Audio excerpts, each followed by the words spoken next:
नमस्कार, मैं लीला इसको आपका अपने चैनल ज्योतिष विस्तार में स्वागत करती हूँ। क्या आपके घर में कोई ऐसा बच्चा है जब से वो पैदा हुआ है आपके घर में पैसों की बारिश हो गई है? जी हाँ, आपका जॉब बहुत अच्छा हो गया, आपका प्रमोशन हो गया है, आपका बिजनेस बहुत अच्छा रन करने लगा है, आपका फाइनेंशियल स्टेटस बहुत ग्रो कर रहा है और बहुत ज़्यादा आप खुश हैं कि भाई हमारे घर में एक लकी बच्चा आया है।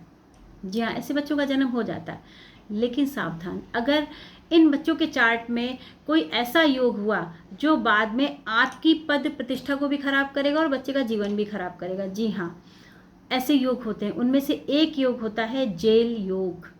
अगर बच्चे के चार्ट में जेल योग है, अब आप कहेंगे जेल योग है तो बच्चे के आने से इतनी फाइनेंशियल स्थिति कैसे अच्छी हो गई, घर में सब कुछ कैसे अच्छा हो? क्योंकि उसका चार्ट में सूर्य अच्छा होगा, पिता का घर अच्छा होगा तो पिता को फायदा हो रहा है। और क्योंकि वो इस तरह के गंदे योग लेके आया है तो जेल वो कब जाएगा? जब उसकी आदतें खराब होंगी।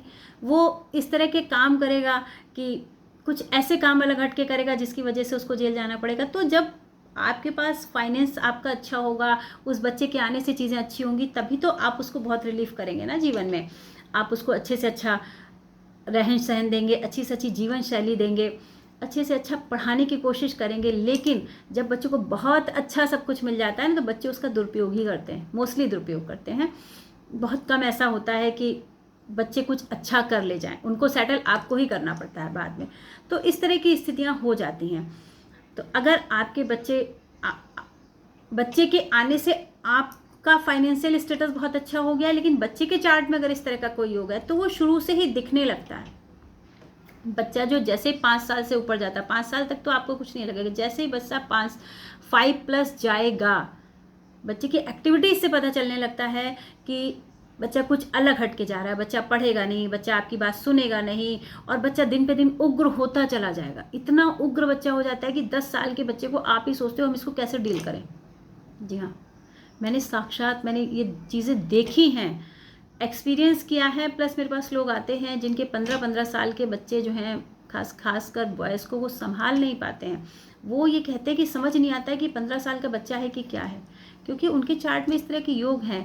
सर्वनाश योग होता है, जेल योग होता है, मंगल खराब होता है, सेकंड हाउस में राहु होता है, मंगल खराब होता है। ऐसे बच्चे आए थे तो वो बहुत कुछ लेके आए थे पिता के घर में, क्योंकि सूर्य अच्छा था। अगर सूर्य अच्छा है तो, और सूर्य अच्छा नहीं है तो फिर तो उनके आने से और भी चीज़ें दिक्कत होंगी।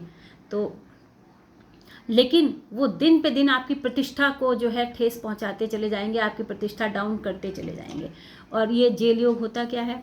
देखिए, जब पहले भाव का स्वामी फर्स्ट लॉर्ड और छठे भाव का स्वामी सिक्स लॉर्ड, फर्स्ट लॉर्ड और सिक्स लॉर्ड कंजक्ट होकर किसी भी भाव में बैठते, राहु केतु शनि की दृष्टि पड़ती है, तो ये एक समझिए आप बिल्कुल बहुत पावरफुल योग होता है जेल योग। और अगर फर्स्ट लॉर्ड और सिक्स लॉर्ड कंजक्ट होकर किसी भाव में बैठते हैं, पहले भाव का स्वामी छठे भाव का स्वामी युति बनाकर किसी भाव में बैठते हैं, लेकिन राहु केतु शनि की दृष्टि नहीं होती, तो ये हल्का योग होता है, लेकिन योग होता है।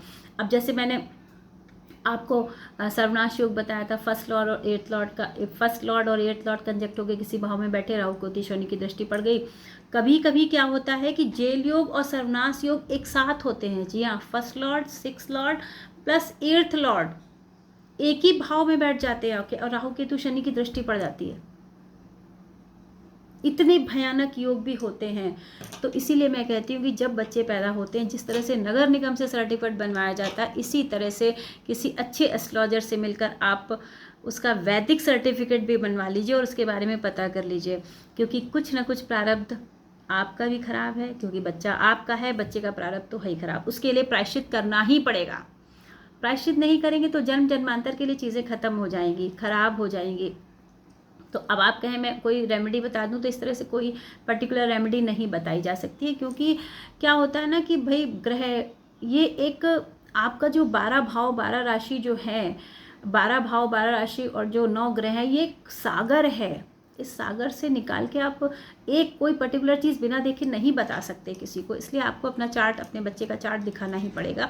अगर इस तरह की कोई दिक्कत है, अगर बच्चा संभ्रांता लेके आया, फिर भी आप सावधान हो जाइए। जरूरी नहीं है कि संभ्रांता जीवन भर रहने वाली, एक दिन ऐसा आएगा कि उसका जीवन भी खराब होगा और आपकी प्रतिष्ठा भी जाएगी।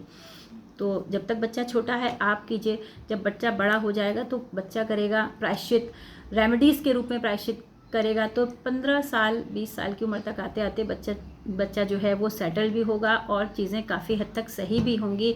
मैं ये नहीं कहती चीज़ें ख़त्म हो जाएंगी, लेकिन कहते हैं ना कि बहुत ज़्यादा कुछ होना होता है तो कभी छू के कहते नहीं कि अरे छू के उतर गई। हमारे बुज़ुर्ग हम लोग कहते हैं अरे बड़ी परेशानी आई थी मगर छू के उतर गई। तो ऐसी चीज़ें हो जाती हैं, इसलिए आप जो है इन चीज़ों कीजिए। और आजकल बहुत चलन में है कि पलक झपकते ऐसा हो जाएगा, 90 दिन में ऐसा हो जाएगा। जी नहीं, आपको आपका जो प्रारब्ध है सालों साल प्रायश्चित करना पड़ेगा, उसके बाद ही चीज़ें कटेंगी, उससे पहले चीज़ें नहीं कटने वाली। क्यों? क्योंकि हमारा जो एक दिन होता है, हमारा जो एक साल होता है, हमारा एक साल ब्रह्मा जी का एक दिन होता है। तो आप समझिए कि हम कैसे 90 दिन में चीज़ें बदल सकते हैं। एक साल तो कम से कम रेमेडी करनी होती है। और मैं तो कहती हूँ कि जब हमारा प्रारब्ध खराब है, हमारे कर्मास खराब है, तो फिर हम सालों साल क्यों ना करें, क्यों ना उसका प्रायश्चित करके उस कर्म को बिल्कुल ख़त्म कर दें और अपना एक अच्छा नया कर्म शुरू करें। तो दिखाइए आप अपने बच्चों का चार्ट, अलर्ट हो जाइए और जीवन को सुगम बनाइए। हम जीवन में आए हैं तो कहते नहीं कि परमात्मा ने भेजा है कुछ करने के लिए, तो वाकई कुछ अच्छा करके जाएं, कुछ अध्यात्म में बढ़िया करके जाएं और खुद भी अच्छे से रहें और दूसरे को भी हम कुछ सुगम रास्ता दिखा सकें। इसी भावना के साथ मैं अपनी वाणी को विराम देती हूँ। धन्यवाद।